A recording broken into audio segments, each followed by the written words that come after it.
Oh boy, Donald Trump is in deep doo-doo and he knows it.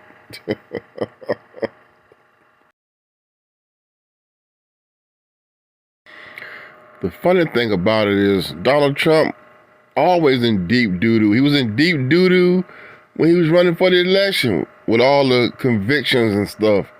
But Republican Party act like they ain't see nothing. January 6th stuff, Republican Party act like it was nothing. All the stuff Donald Trump do this bad, Republican Party act like it's nothing. It's Donald Trump been an asshole all his life. I already made a video about that. Donald Trump's an asshole. But how all assholes have a likable quality. Donald Trump been a con artist all his life.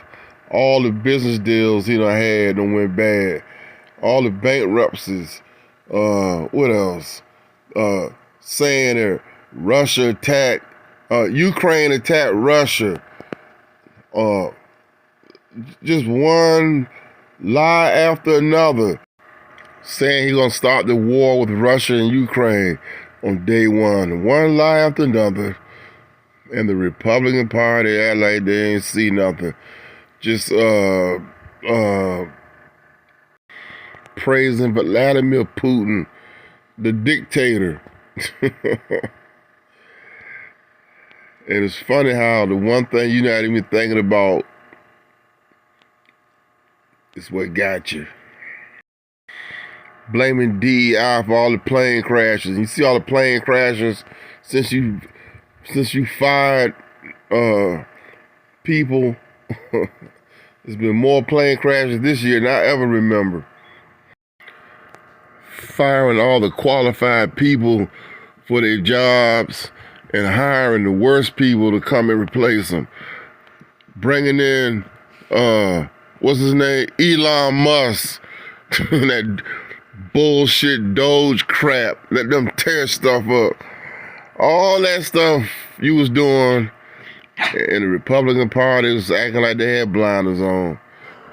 You and your stupid terrorists.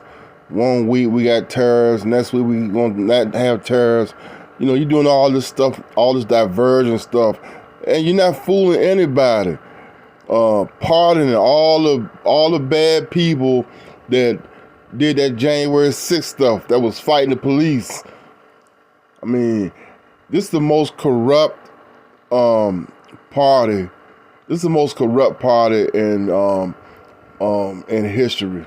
And you are the ringleader because you want to be a king, you want to be a gangster, you know, like you from New York. You want to be a dictator like Vladimir Putin. And the American people aren't having it. And you want to just help all your rich buddies out. And the American people are not, they're not down for it. And here we go. The one thing you ain't think about is gonna come back to bite you your ass. Bam!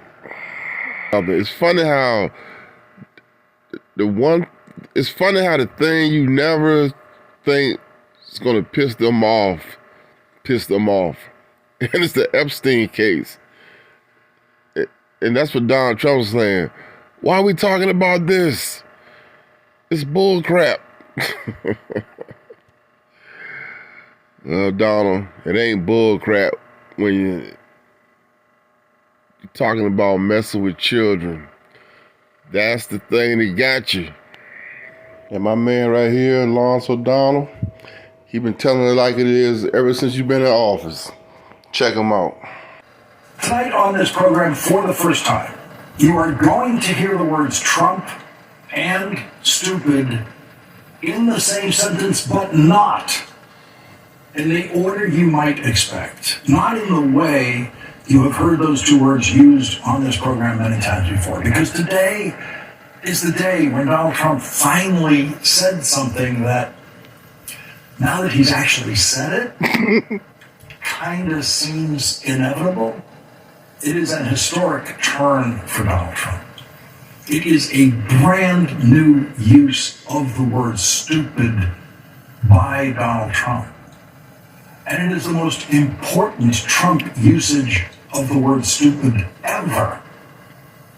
Because today, For the first time, Donald Trump called Republicans stupid, and he means millions of them. That was his word for Republicans who have been religiously devoted to him, Republicans who think of him as chosen by God. Donald Trump turned on those Republicans today and called them stupid and said the thing that no smart politician has ever said before. Ever. Donald Trump said, "I don't want their support anymore." I have often said on this program and elsewhere that no one insults the intelligence of Trump voters more than Donald Trump. No one thinks less of the intellectual capacity of Trump voters than Donald Trump. And he has always proved that in the way he pathologically lies directly to them about things that they know are not true. Donald Trump has always thought that he can do that to his supporters because he believes that they are not, in Donald Trump's mind, the kind of sharp people that he was trying to deal with in New York in his business career. Now, I have never once been able to predict what could separate the most fervent Trump supporters from Donald Trump, what could possibly get Donald Trump to publicly call them stupid and say, "I don't want their support anymore." They never seemed to mind being lied to about tariffs. Trump supporters never seemed bothered by the nasty intellectual insults he used to hurl at them at his campaign rallies and his speeches when he told them that other countries would pay the Trump tariffs that they were going to have to pay. They never seemed excited about the Trump tariff passages in those speeches, but they were never bothered by Trump's public insults of them based on Trump's belief that not one of his voters knows what a tariff is. That insult didn't bother Trump voters, apparently. No political opponent of Donald Trump has been able to do anything that could separate Donald Trump from Republicans, get Donald Trump to call Republicans stupid and say, "I don't want their support anymore." The only person who could do that is the person who said he was Donald Trump's closest friend for 10 years and who killed himself in prison while awaiting trial on federal charges of sex trafficking. Jeffrey Epstein, the person standing beside Donald Trump in that blue shirt in that video right now. Jeffrey Epstein is the name Donald Trump never wants to hear. But Donald Trump's problem is the Jeffrey Epstein scandal that now surrounds Donald Trump and the Trump administration is very easily understood by reporters and the public and Trump voters, and people are paying attention to the name Donald Trump doesn't want them to ever hear. A new poll shows that 62% of registered voters are closely following the news about the Epstein files. 63% disapprove of Donald Trump's handling of the Epstein files, with 17%, only 17%, approving of Donald Trump, saying there's nothing to see here. No one causes more problems for Donald Trump than Donald Trump, and so Donald Trump's first solution to his Epstein problem was to try to change the subject with new tariff announcements every day or utter absurdities that are very simple and easy to understand that Donald Trump would say if he believed that Republicans' attention could be diverted because, as Donald Trump said today, they are stupid. That's his belief. And on the belief that they are stupid, last week, Donald Trump went back to a long-held target of his, Rosie O'Donnell, saying in a social media post, "I am giving serious consideration to taking away her citizenship." There is no way Donald Trump could take away the citizenship of natural-born citizen Rosie O'Donnell. Donald Trump knows that. But that was Donald Trump's idea of the moment, of how to change the subject from Jeffrey Epstein. It obviously failed spectacularly, but it did provoke a video response from Rosie O'Donnell yesterday from her new residence in Ireland, in which she said, quote, "I'm safe here in Ireland. I'm out of the reach of the tangerine Mussolini." And I gotta say, as nicknames for Donald Trump go, Tangerine Mussolini is a possible winner, and it certainly gave Rosie O'Donnell the win in her latest exchange with Donald Trump. It will be interesting to see what nicknames the Republicans who Donald Trump called stupid today will come up with to compete with Tangerine Mussolini. Donald Trump failed to distract attention from Donald Trump and his Attorney General's refusal to release the federal investigative files in the Jeffrey Epstein case, or any files in that case. The files that were on the desk of the Attorney General just days ago, according to the Attorney General's public comments. And this morning, the pressure got to Donald Trump. And so he did the worst thing he could possibly do in the middle of a scandal that he was hoping would disappear.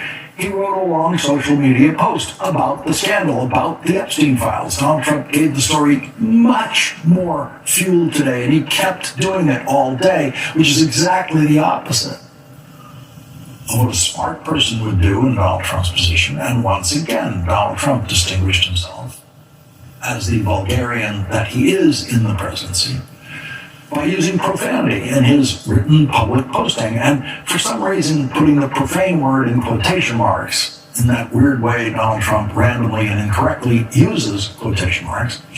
And I mention that because if any other president had ever used that word in writing in public or verbally in public, the news media would rightfully explode over the use of that word and the collapse of presidential propriety. But this is the Trump era, and every standard of decency and accountability has been lowered for Donald Trump and for Donald Trump alone. Donald Trump, in his long post this morning, blamed the scandal about the Epstein files, of course, on the Democrats, saying, quote, "Their new scam is what we will forever call the Jeffrey Epstein hoax, and my past supporters have brought into this bullcrap, I'll call it, hook, line, and sinker. They haven't learned their lesson and probably never will, even after being conned by the lunatic, left."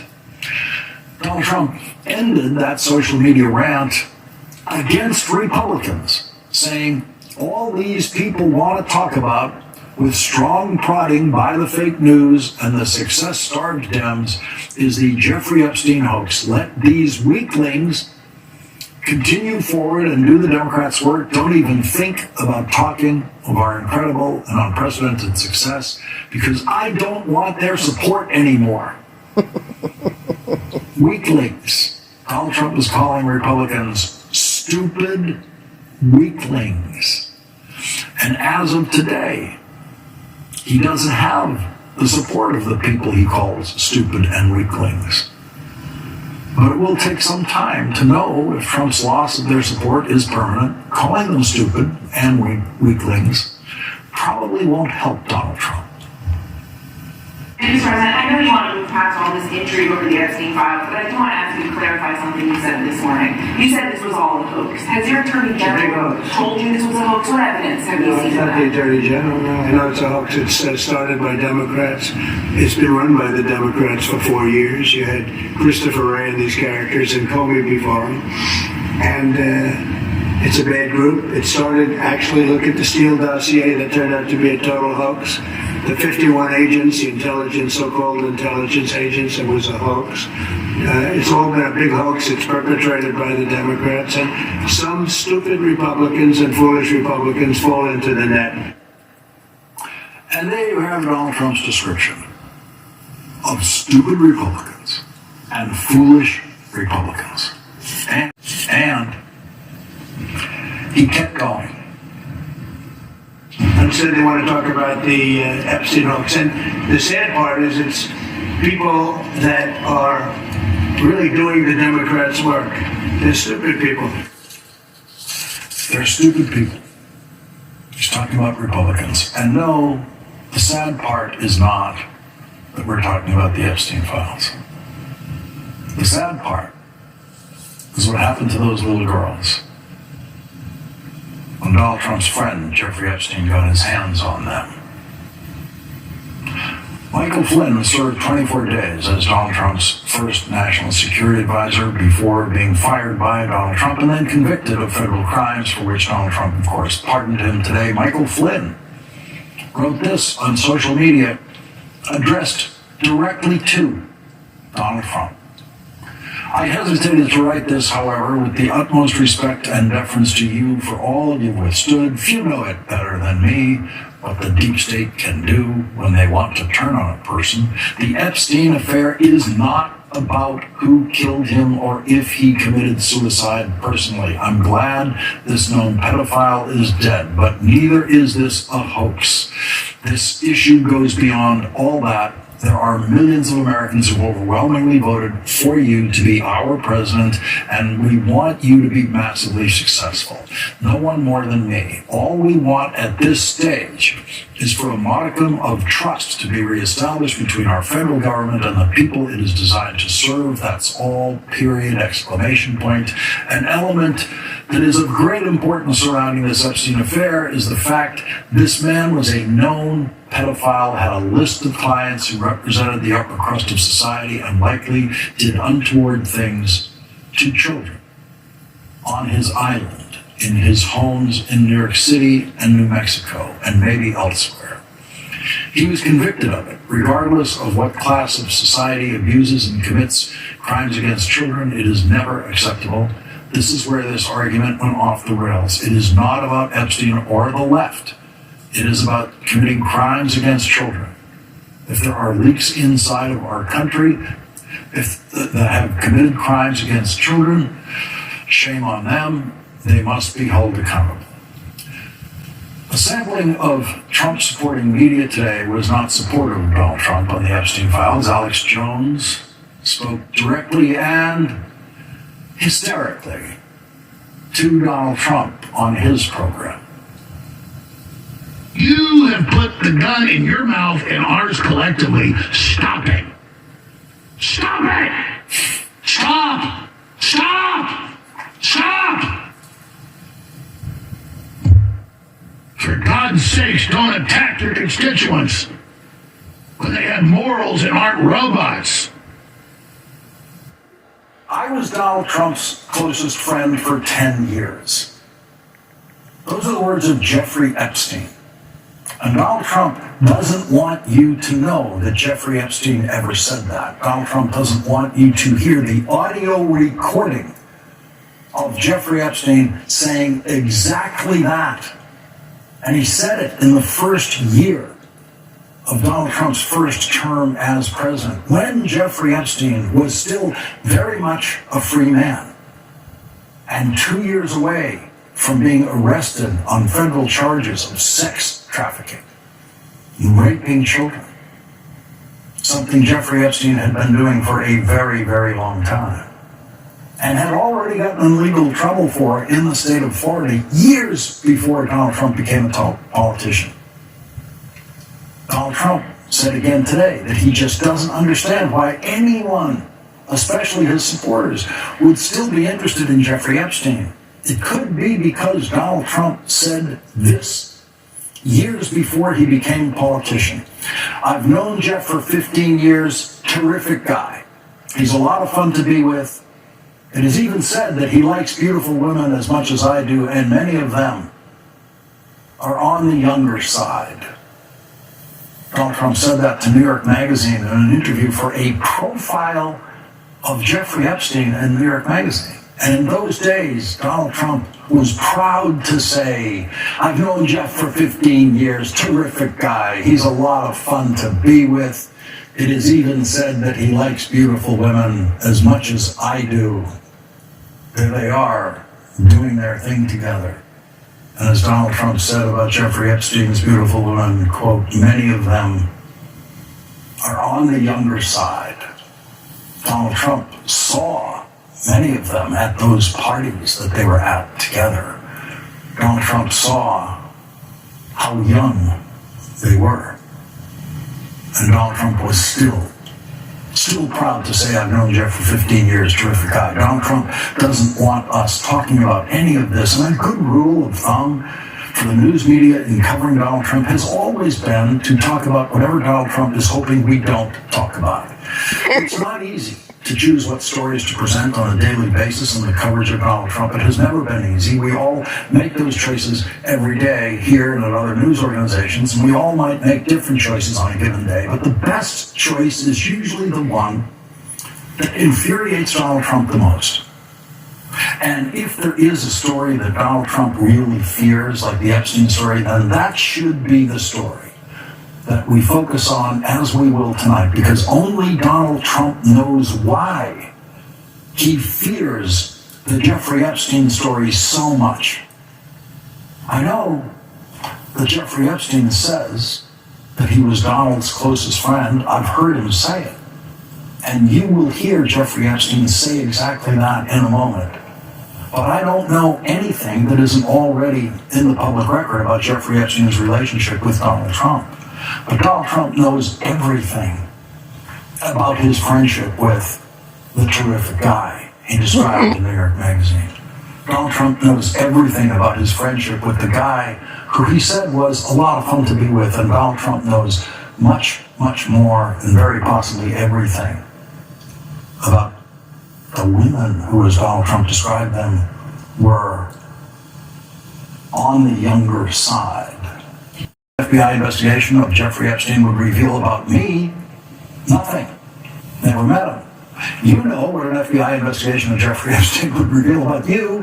Nothing. Donald Trump knows that an FBI investigation of Jeffrey Epstein conducted during his presidency would surely come across that New York Magazine statement by Donald Trump saying, "I've known Jeff for 15 years, terrific guy, he's a lot of fun to be with." It has even said that he likes beautiful women as much as I do, and many of them are on the younger side. Imagine a team of federal investigators coming across that quote and not approaching that witness to ask what he knew about those women who were on the younger side.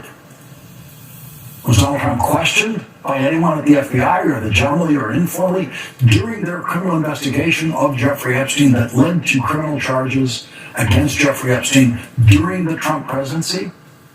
Is that in the Epstein files? Donald Trump knows the answer to that question. Donald Trump knows if he cooperated with that investigation during his presidency in any way, and Donald Trump is the only president in history who has ever said terrific guy about a child rapist and sex trafficker. Donald Trump is the only president in history who said he's a lot of fun to be with about a child rapist and sex trafficker who killed himself in prison awaiting trial. And that's why the questions to Donald Trump about Jeffrey Epstein won't go away. Here is Jeffrey Epstein describing his relationship with Donald Trump in a taped interview with Trump biographer Michael Wolff, recorded in 2017.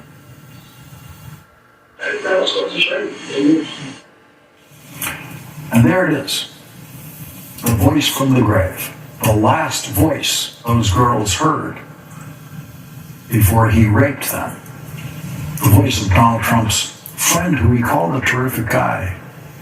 He was raping children when Donald Trump called him a terrific guy.